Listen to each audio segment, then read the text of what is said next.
Rain hadn't touched the city in 11 straight days, but the marble floor of Aurelia's, the kind of restaurant where the wine list cost more than most people's monthly rent, still gleamed like it had been polished for royalty that morning. Crystal chandeliers threw soft gold light across white linen tablecloths.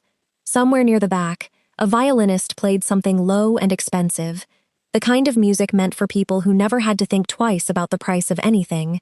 And in the middle of all that gold light, a security guard twice her size had Leah Maddison by the arm, dragging her toward the revolving doors like she was something that needed to be swept out before the real guests arrived.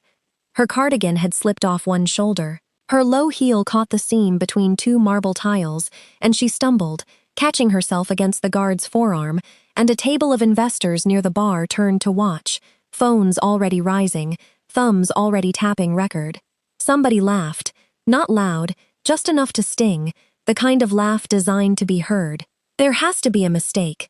Leah kept her voice level, even as her pulse hammered hot in her throat. I'm not causing any trouble. I'm waiting for my fiancé. The restaurant manager, a thin, sharp-featured woman named Odette Marchetti, whose smile had never once reached her eyes in the 4 years she'd run this floor, let out a short laugh, loud enough for half the dining room to hear. A fiancé? She repeated, and then looked Leah over, slow and deliberate, the modest emerald dress, the cardigan, the small gold studs in her ears, and curled her lip with open contempt. Someone like you doesn't belong in this restaurant. A ripple of uneasy murmurs moved through the room. Leah felt every pair of eyes on her, felt her face burn hotter than it had any right to, and still, somehow, she refused to let herself cry. Not here. Not in front of these people. Odette stepped closer, jabbing a manicured finger toward the doors. You've embarrassed yourself long enough. Then, quieter, cruel enough to land like a slap. And don't insult our intelligence by pretending a man with real money would ever choose you. For a second, Leah couldn't find words. The insult hit harder than the guard's grip on her arm ever could. She swallowed against the lump rising in her throat, and when she finally spoke, her voice came out smaller than she wanted it to. You don't know anything about him. Oh, I know enough. Odette turned to the guard, already bored, already moving on. Get her out before our VIP arrives. The guard's fingers tightened. He pulled her toward the entrance, toward the slow, indifferent turn of the revolving door, and outside, without anyone in that dining room noticing yet, a line of black SUVs rolled to a stop against the curb, engines cutting off in perfect unison, like the whole street had just taken a breath and held it. The valets, who'd been laughing about something 2 minutes earlier, went stiff at once. One of them nearly dropped his keys. Near the bar, the restaurant's owner, a heavy-set, self-satisfied man named Desmond Cole, mid-laugh with a table of investors, caught sight of the convoy through the glass, and the color drained clean out of his face. He didn't say a word to anyone at his table. He just stood, straightened his jacket like it would somehow matter, and started walking fast toward the entrance. Odette frowned, confused by his sudden panic, still convinced whatever was happening outside was good news, an important reservation, a name worth groveling over. Then the first door opened. A young Korean man stepped onto the pavement, tailored black suit, open collar, an expression so calm it was almost unsettling, like nothing in this city had the power to rush him. Ink climbed just above his collarbone, visible for a heartbeat, before he adjusted his jacket, and it disappeared again. Behind him, 4 other men in dark suits stepped out of the remaining vehicles without a word, moving with a kind of quiet precision that changed the air outside, heavier now, charged, the way the sky feels right before a storm actually breaks. Inside, Leah was still being pulled toward the door, one hand instinctively rubbing at her ring finger, a habit she couldn't shake when she was frightened. She had no idea that the man crossing the sidewalk toward the entrance wasn't simply her fiancé.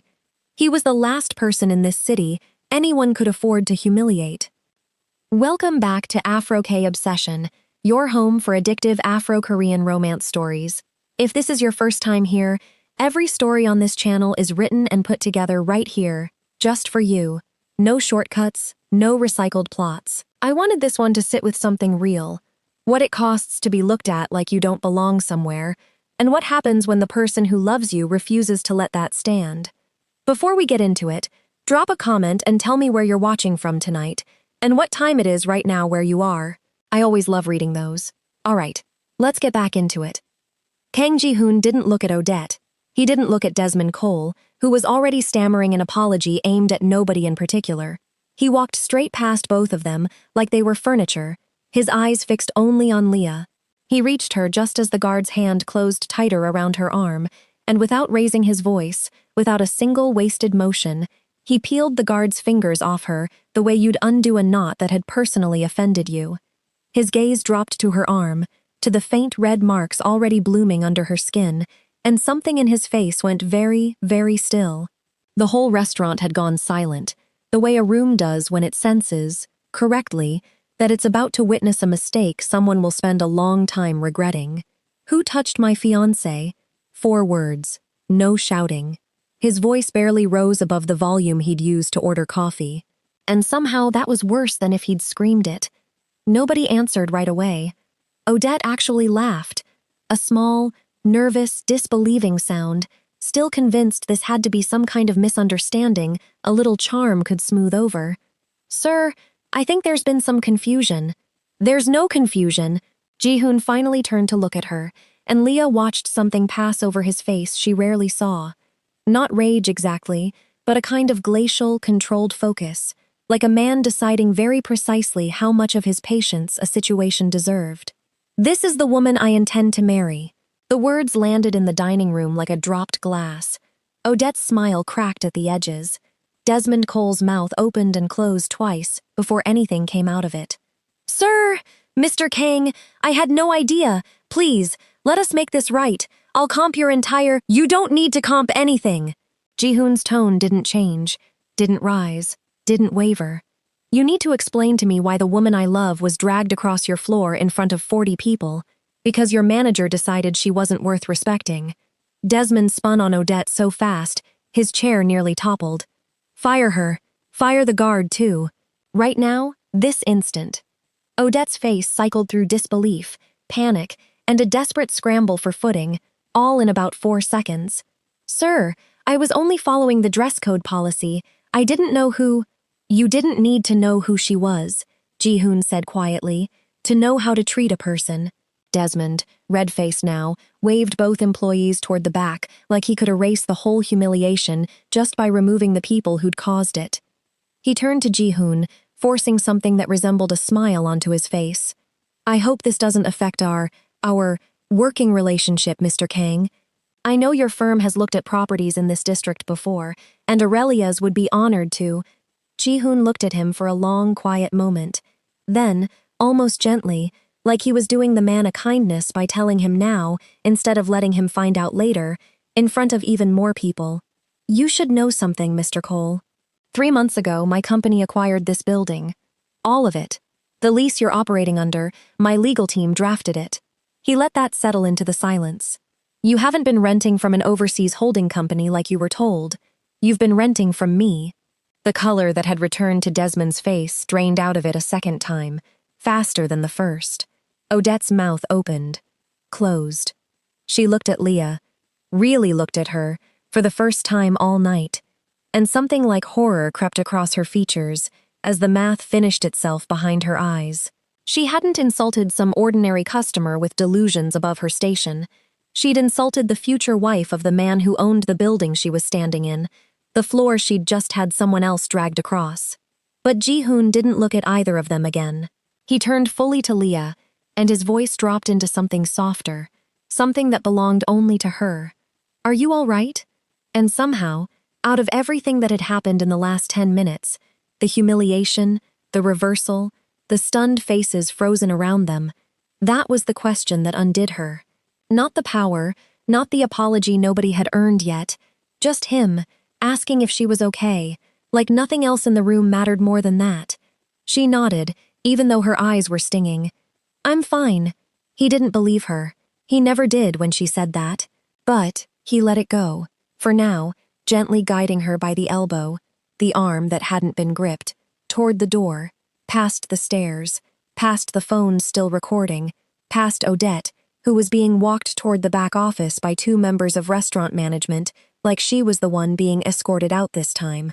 The revolving door spun once, twice, and then they were outside, into cool night air that smelled like exhaust and somebody's cigarette 3 cars down, and Leah realized her hands were shaking only once she was far enough from the cameras that it was safe to let them. They didn't talk for the first 10 minutes of the drive. Leah stared out the window at the city sliding by in long gold streaks, streetlights strobing across her face, her thumb moving in slow circles against her ring finger without her noticing. Ji-hoon noticed. He always noticed. "You're doing the thing," he said quietly. "What thing?" "The finger." She stopped, caught, and let out a short, humorless laugh. "I didn't even realize I was doing it." "I know. That's why I said something." Silence again, another block passing, street lights sliding gold across the leather seats. Then, finally, she turned to face him properly. "Why didn't you tell me?" "About the building. About any of it, really." He didn't answer right away. That was normal for him, the pause before honesty, the half-second where he decided whether to give her the easy answer or the true one. He almost always chose the true one, eventually, even when it cost him something to say it. "Because I wanted you to fall in love with me," he said finally. "Not with what I have."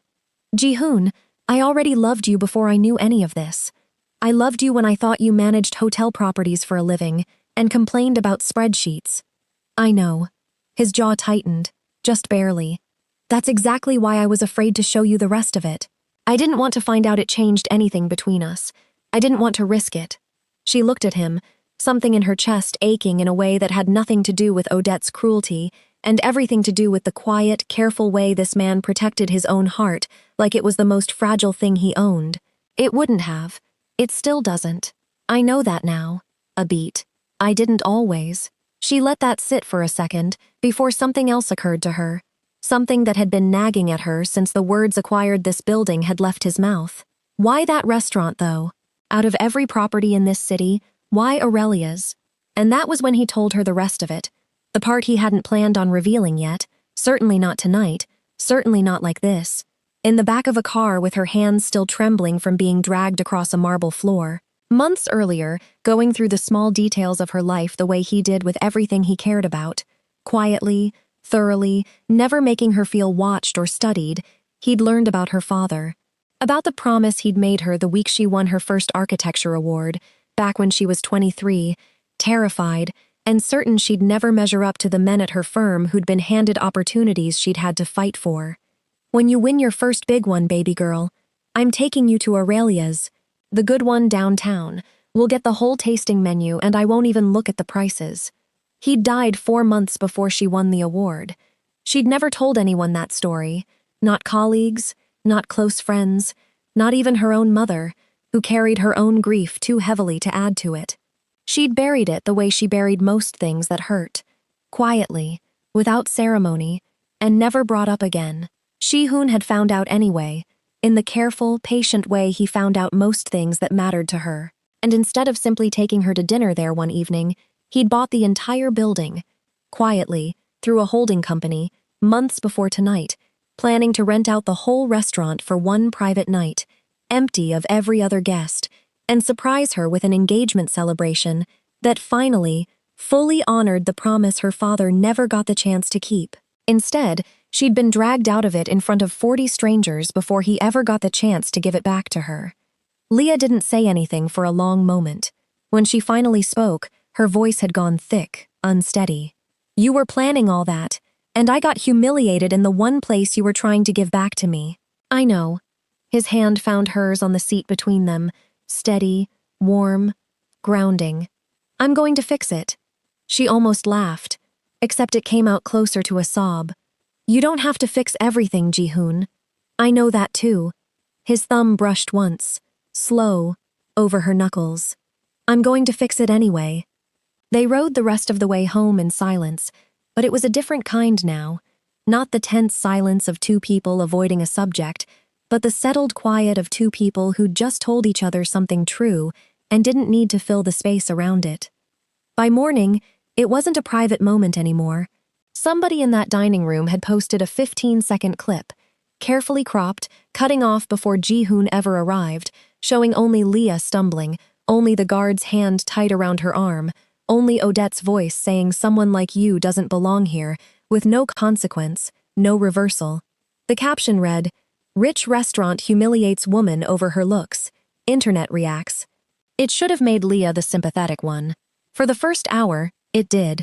Comments flooding in with outrage on her behalf, strangers defending a woman they'd never met. But by hour 6, the algorithm had done what algorithms do best. It found the angle that generated the most engagement, and outrage sympathy for Leah wasn't it. Someone dug up an old photo of her at a gala with Ji-hoon, cropped tight so it looked like she was clinging to his arm, desperate and grasping, and a second narrative took root, uglier and faster than the first. Gold digger gets embarrassed trying to flex a relationship that isn't even real. Odette, sensing an opportunity to salvage what was left of her reputation, gave 2 tearful interviews before noon, explaining that she'd simply been enforcing restaurant policy and that this woman had made a scene when politely asked to leave, playing the victim for sympathy and clout she hadn't earned. By the time Leah scrolled through the comments under her own name, words like fake, embarrassing, desperate, pathetic stacking into the hundreds, then the thousands, her hands had started shaking in a way they hadn't the night before, in the actual restaurant, in front of the actual crowd. It was strange, she thought, how a screen full of strangers could hurt worse than the moment itself. Ji-hoon's advisors were unified on one point: ignore it. Let it die down on its own. Any public response from a man in his position, legitimate business dealings or not, risked drawing exactly the kind of attention he'd spent years quietly trying to steer away from his organization. He listened to all of it, sitting very still behind his desk, sleeves rolled precisely to the elbow, the way he always did when a problem needed solving, and solving fast. Then he told them he was scheduling a press conference. You understand what that opens you up to. His lead advisor, a sharp, cautious man named Min-ho, leaned forward, choosing his words with visible care. Every reporter in this city will ask about the building acquisition, about your company's ownership structure, about things we have spent 3 years making very sure nobody had reason to ask about. I understand. Ji-hoon, she didn't do anything. His voice stayed level, but there was an edge underneath it now, something Min-ho had rarely heard. I'm not going to let a lie about her be the only version of this story anyone ever hears, just because the truth is inconvenient for me. Min-ho studied him for a long moment, then nodded once, the way a man does when he's decided arguing further won't change anything. Thursday morning, then. The press conference was set for Thursday. Leah disappeared Wednesday night. His head of security called him at 2 in the morning. Her phone was off. Her apartment was empty. No signs of struggle, nothing knocked over, no forced entry, but no note on the kitchen counter either, just her passport still sitting in the drawer where she kept it, which meant, at least, she hadn't run far. Her car was still parked in the garage downstairs, untouched, keys hanging on the hook by the door, exactly where she always left them. For the first hour, Ji-hoon's mind went to the worst place a man in his position could go. A rival organization. Someone who'd learned exactly who Leah was to him and decided she made excellent leverage. He mobilized people he hadn't had to mobilize in over a year. Men who'd spent the better part of that year building legitimate businesses, running hotels and property portfolios, picked up phones they hadn't used for this kind of work in months, and the quiet, careful machine he'd been dismantling piece by piece roared back to life in a single night. The city, quietly, became a search grid. Every safe house checked, every rival questioned, some more gently than others. Every camera within 6 blocks of her apartment pulled and reviewed frame by frame. He didn't sleep. He sat in his office with the lights low, his sleeves still rolled to the elbow, staring at a cup of coffee he'd forgotten to drink 3 hours earlier, gone cold the way it always did, when his mind was somewhere else entirely. It was Min-ho who found the note, not because Leah had hidden it well, but because nobody had thought to look inside the small sketchbooks she kept stacked on her nightstand, notebooks full of half-finished drawings of buildings and parks she dreamed of designing one day. Tucked inside the most recent one, in her handwriting, small and steady despite whatever she must have been feeling when she wrote it. I refuse to be the reason blood is spilled. Ji-hoon read it twice, then a third time, as if the words might rearrange themselves into something less devastating if he just looked hard enough. She hadn't been taken. She'd left.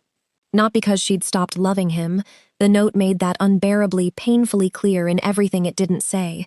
But because somewhere in the last 24 hours, watching strangers online decide who she was without knowing a single true thing about her, and watching his organization mobilize like an army bracing for war, she'd made a decision entirely on her own.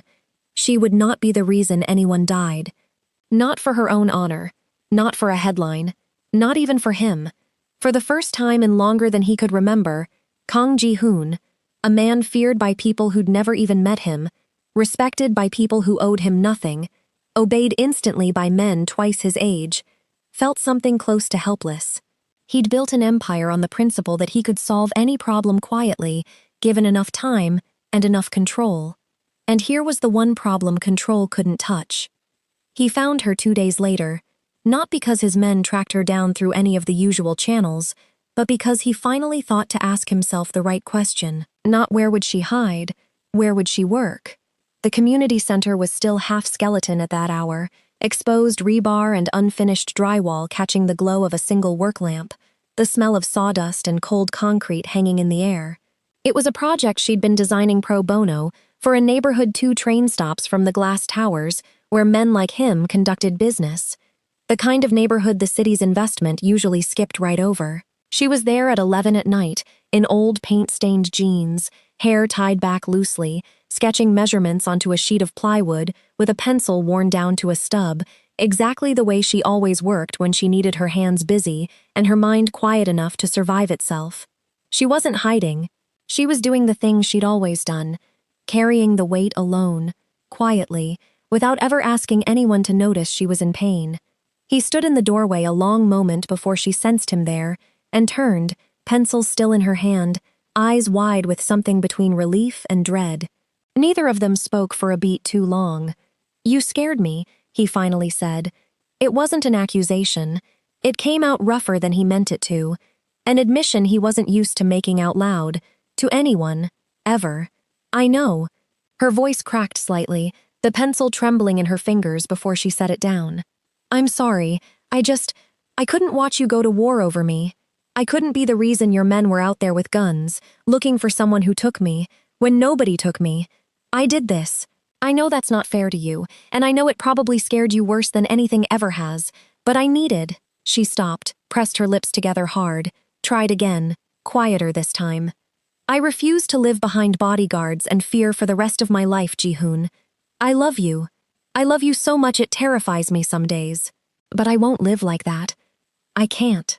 He crossed the room and stood in front of her, close enough that she had to tilt her head up to look at him, and for once, for maybe the first time since she'd known him, he didn't pause before speaking.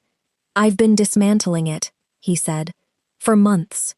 Before the restaurant, before any of this, quietly selling off the parts of the organization that could never be made legitimate, no matter how much money they made, cutting ties with people who wanted me to stay exactly where I was, in the shadows, because it was profitable to keep me there." He exhaled, and for a man who rarely showed anything on his face, his voice actually shook. "Not because the police were closing in, because I wanted to build something worth marrying you into, something I wouldn't be ashamed to hand you one day and say, 'This is what I made, and none of it will ever cost you your safety.'" A pause. "I was going to tell you when it was finished. I didn't want to promise you a future I couldn't guarantee yet." Leah's eyes filled, and this time she let them, standing in a half-built room surrounded by dust and rebar and everything she hadn't finished designing yet. "You should have told me you were scared too.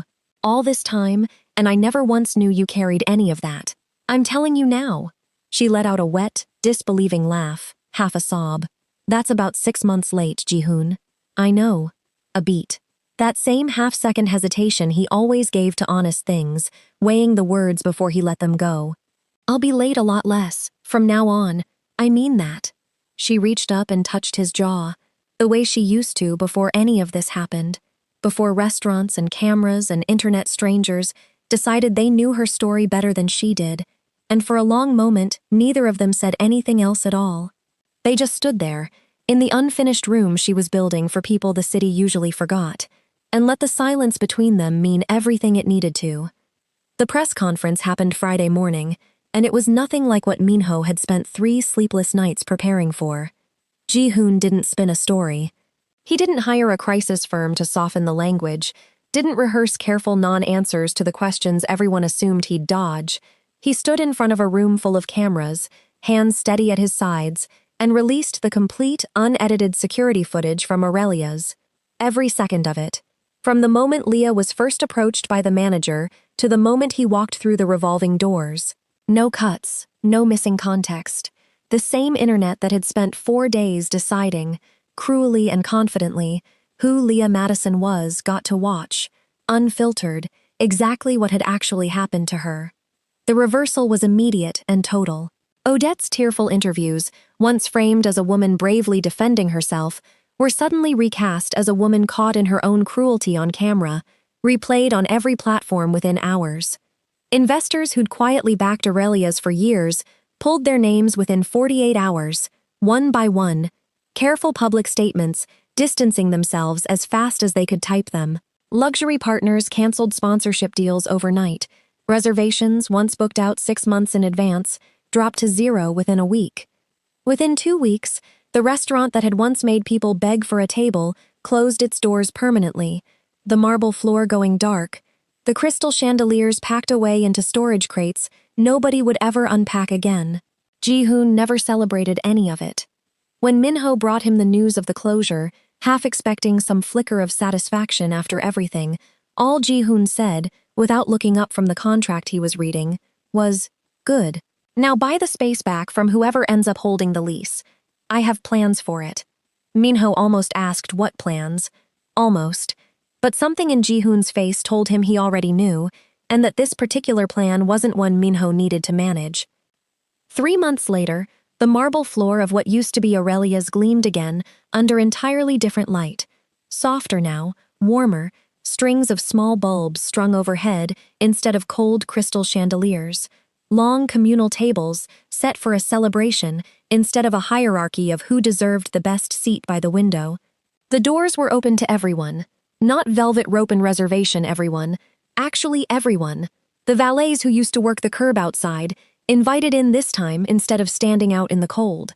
The kids from the community center Leah had spent months designing, sitting at a table near the front, sneaking extra bread rolls into their pockets when they thought no one was watching, laughing too loud the way kids do when they're somewhere they've never been allowed before.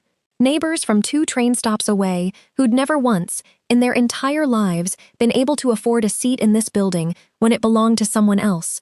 Someone who decided who belonged and who didn't with a single glance. Leah walked through the same revolving doors she'd once been dragged out of, wearing a dress the color of the emerald one from that night, chosen on purpose, and this time, every single person in that room stood. Not because of who owned the building, because of who she was. Ji-hoon met her in the center of the floor, in the exact spot where a manager had once told her she didn't belong, and he got down on one knee, and the whole room went as quiet as it had that first terrible night. Except this time, the silence wasn't cruel. It was reverent, held gently, like everyone in the room understood exactly what this moment was undoing. "The first time you stood here," he said, his voice steady, but not quite steady enough to hide what was underneath it. "They judged your worth without knowing a single true thing about you. Today, the whole room stands because they finally see it." He opened the small box in his hand. Inside it, a ring simple enough that it could have belonged to anyone, chosen because she'd once told him, months ago, half joking, that she never wanted a ring so big it got in the way of her drafting hand. "Marry me, Leah. Not because of anything I own, because of everything you are." She was crying before she managed to say it, laughing through the tears the way she did when something hurt and healed at the exact same time, in the exact same breath. Yes. The room erupted. Actual cheering, actual joy, nothing performative or rehearsed about it, and somewhere near the back, one of the community center kids shouted something about the cake, loud enough that half the room laughed, and Leah laughed too, for real, the kind that reached all the way up into her eyes. Later that night, after the guests had gone home and the string lights had been dimmed low, Ji-hoon found her standing at the same window where, months ago, a security guard had once had her by the arm. This time, she was just looking out at the city, turning the ring slowly around her finger, that old nervous habit finally meaning something else entirely. He came up beside her, quiet, and pressed a cup of coffee into her hands. Warm this time, not the lukewarm kind he always forgot about until it had gone cold. Except this time, she noticed, he'd actually remembered to bring hers hot. "You remembered," she said softly. "I always remember." He looked out at the city with her, shoulder against hers. "I just don't always say it out loud. You're getting better at saying it. I'm trying." A pause, the honest kind, the kind he no longer let himself avoid. "For you, I'll keep trying. Every day, if that's what it takes." Somewhere outside, the rain that hadn't fallen in weeks finally started, soft against the tall windows, and neither of them moved to close the curtains. They just stood there together, in the place where humiliation had once tried to define her, where cruelty had once decided her worth for her, and where, instead, love had quietly, stubbornly, patiently rewritten the whole story into something neither of them would ever have to hide from again. I wrote this story thinking about how easily the world decides someone's worth from the outside, without ever asking what's actually true. Do you think Ji-hoon should have told Leah about who he really was sooner? Or was he right to protect that part of himself? And would you have made the same choice Leah did, walking away to protect the people you love, even if it broke your own heart to do it? If stories like this one stay with you the way they stay with me, stick around. There's always another one coming.